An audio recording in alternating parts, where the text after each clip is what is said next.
Well, the coronavirus caused a shift in the way families operated within their household. For lots of families, both parents were home during the pandemic, and in many cases, that change built more equity into daily household chores. But greater equity at home has not translated into the workforce. According to the American Association of University Women, full-time working women make just 84% of what full-time working men make.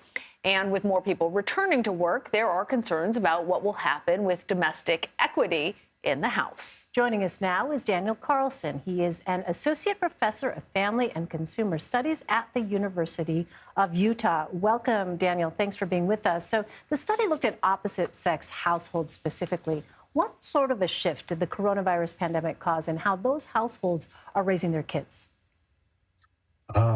Well, it's changed over time, but at least initially, due to lockdowns and the closures of schools, things got more equal in households. Fathers were doing more, especially. And over time, we've seen a reversion sort of back to pre-pandemic arrangements. But long term, it looks like 20 to 25% of these different sex couples have maintained a more equal division of housework and childcare over the last 3 years. It's interesting. Part of what we were looking at was how these shifts happened at home but didn't happen at the workplace. Tell us about what drove the factors in these shifts, or in the case of the workplace, things that didn't shift. Yeah, right.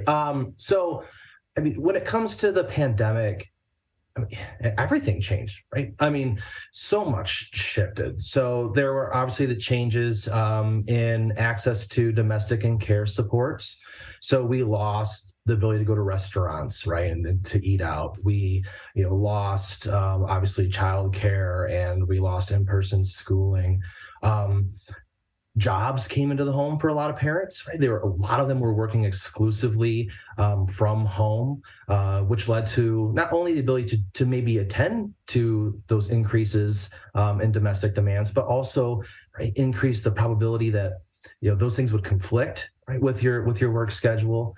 A lot of people lost their jobs. Those who were not remote eligible, they either left their jobs to attend to their kids' schooling, or they were furloughed, and that affected how people were earning in the home. So there's just a lot of shifts.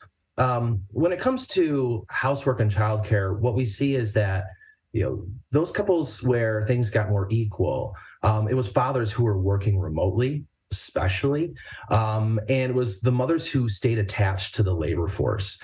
Those who were able to stay in their jobs, they were the ones whose partners really stepped up.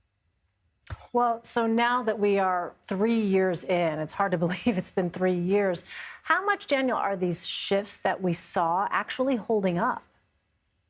Yeah, good question. So, first, let me just say that, at least according to our research, for the vast majority of families, there was very little change.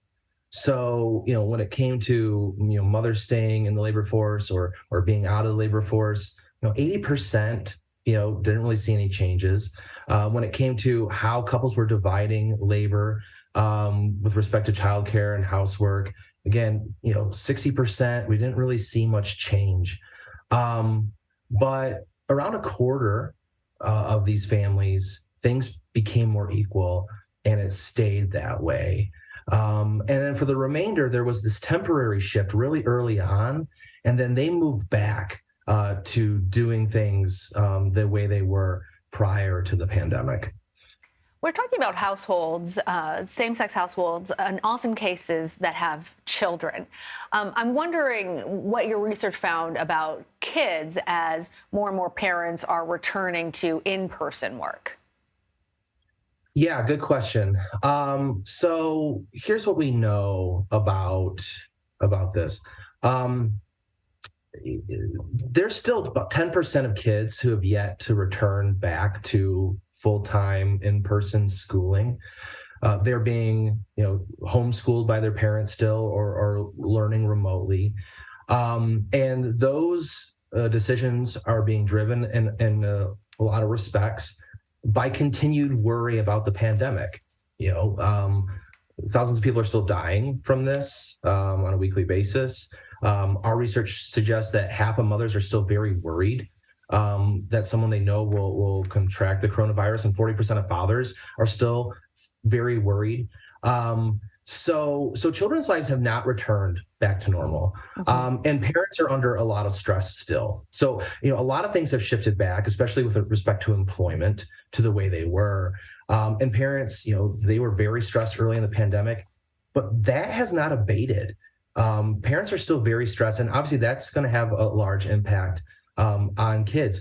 We know that there was a lot of learning loss that happened for children during the pandemic due to remote learning and a lot of other factors. And so there's still reason to be concerned about the well-being of children moving forward. Yeah, really profound changes. Danielle Carlson. Daniel, thank you so much for being with us.